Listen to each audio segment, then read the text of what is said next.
was one of the most respected names in photography and a true New York icon. Now an immersive new exhibit is celebrating the life and work of Bill Cunningham. Joelle headed down to the Seaport to capture it all. Bill Cunningham, the famed New York Times fashion photographer, was synonymous with the city's cultural fabric and, of course, known for documenting street style. And now his body of work is on display in a new interactive exhibit. This is a great day because we are here talking about Experience the Times of Bill Cunningham. First of all, tell me about the name. So the name comes from, it's based on a film that I made called The Times of Bill Cunningham. And it came together, like all films have a backstory to it, but mine was a really unique kind of backstory. Having never really knew Bill, somebody called me up when he was getting a CFDA award 26 years ago and said, hey, could you come over? And Bill was like, can you come over, young fella? And I hate to bother you, and come over for like 10 minutes. I have to do this 1-minute video to accept the award. That 10 minutes turned into 4 hours. But I kept listening to the interview over and over again, and it became much less about fashion. It became much more about this amazingly brilliant New York character. If there is one thing everybody should know about this experience, what is it? I think that you're going to see something about an incredibly legendary man, a great, iconic New York character. You are immersed into his life through sound and artificial intelligence in ways that I never could have imagined when I made this film 5 years ago.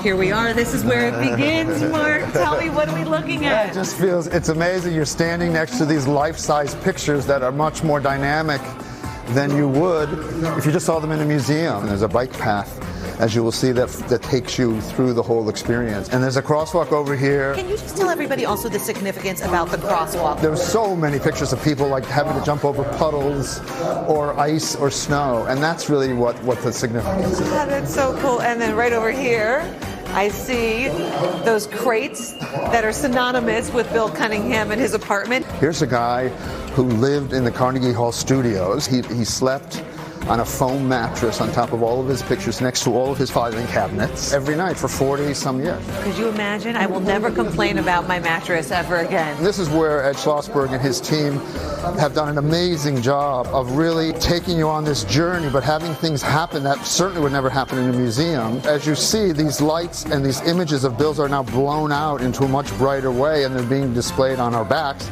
as we walk up to the stairs, as if we're walking up the stairs of the Met.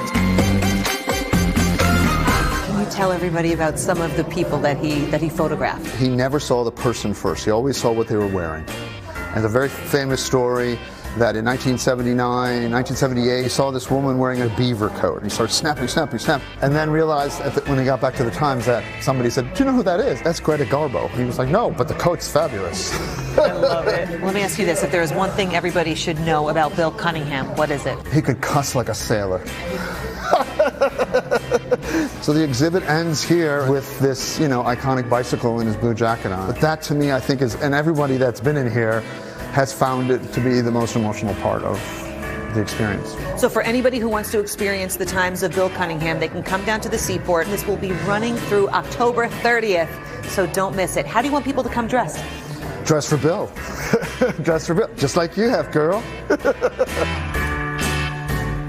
Oh, I definitely have to check that out. I used to love a Bill Cunningham sighting in New York. You'd see him ride by on his bicycle, and you thought, I must not look that cute today because he didn't stop to take a picture of me. But what a great exhibit. And I love the documentary on him a few years back, too, so check that out as well.